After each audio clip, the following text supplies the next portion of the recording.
Hello all. आज फिर से हम एक वीडियो लेकर आ रहे हैं। लेसन नंबर 4 एनसीईआरटी का geography standard 7 composition of the atmosphere. Composition क्या है? कॉम्पोजिशन मीन्स रचना। रचना किसकी? वातावरण की। अब आप तो ये जानते होंगे कि वातावरण में क्या क्या कौन सी गैसेस इंपॉर्टेंट है। मेनली दो गैसेस इंपॉर्टेंट है, एक नाइट्रोजन और एक ऑक्सीजन। आप इस पाई चार्ट में भी देखते होंगे कि नाइट्रोजन एटमॉस्फेयर में कितना है 78% और ऑक्सीजन 21%। जबकि नाइट्रोजन बहुत प्लेंटीफुल में है, लेकिन हम इंसान क्या क्या इनहेल करते हैं? ऑक्सीजन। और उसके बाद हम क्या एक्सेल करते हैं? इनहेल मीन्स लेना और अंदर लेना, और एक्सेल मीन्स बाहर निकालना। तो ये ऑक्सीजन जो गैस है वो हम इनहेल करते हैं और इन रिटर्न हम क्या देते हैं? Carbon dioxide.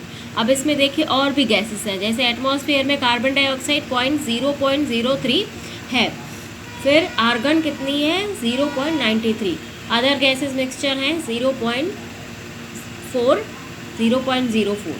और अगर हम देखेंगे तो जो नाइट्रोजन है वो प्लांट्स को भी फ़ायदेमंद होता है। कैसे? कि नाइट्रोजन जो होता है, प्लांट्स जो होते हैं वो नाइट्रोजन डायरेक्टली फॉर्म में नहीं लेते। इसमें देखिए लिखा हुआ है bacteria that live in the soil and roots of some plant. Bacteria जो सॉइल में रहते हैं और रूट्स ऑफ प्लांट में वो उस फॉर्म में नाइट्रोजन लेते हैं। नाइट्रोजन का फॉर्म चेंज हो जाता है, डायरेक्टली नहीं वो लेते।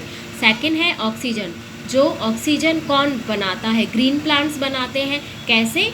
कि कार्बन डाइऑक्साइड हम एक्सेल जो करते हैं और उन रिटर्न में क्या होता है? हमें ऑक्सीजन मिलता है। ये इक्वल अमाउंट का प्रोसेस होता है। बट अब हम देख रहे हैं कि जंगल जल रहे हैं फ्यूल वगैरह के लिए, पेट्रोल, एयर पॉल्यूशन वगैरह जैसे हो रहा है, तो एटमॉस्फेयर में बहुत सारा कार्बन डाइऑक्साइड मात्रा में बहुत सारा कार्बन डाइऑक्साइड हो गया है, जो हमारे एटमॉस्फेयर को, अर्थ को, वेदर को इफ़ेक्ट कर रहा है, जिसकी वजह से ग्लोबल वार्मिंग हो रहा है, इफ़ेक्ट हो रहा है।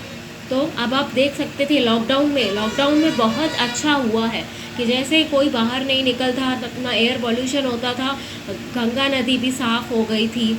हम जो ऑक्सीजन लेते हैं तो उसमें कुछ ये एयर में डस्ट पार्टिकल्स वगैरह कुछ होते हैं, तो ये भी मिक्सचर होते हैं। लेकिन अगर हम ऐसे ही सावधानी बरतें कि ज़्यादा पेट्रोल नहीं खर्च करें, तो कार्बन डाइऑक्साइड का जो ये परसेंटेज होगा वो बहुत कम हो जाएगा।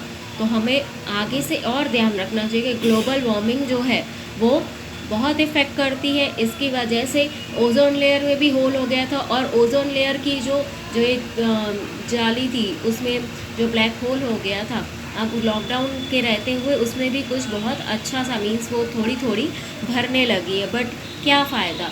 हमको लॉकडाउन करके क्या फ़ायदा? मीन्स हम क्या रोज़ लॉकडाउन करते रहेंगे? हमको अपनी भी तो जिम्मेदारी निभानी है।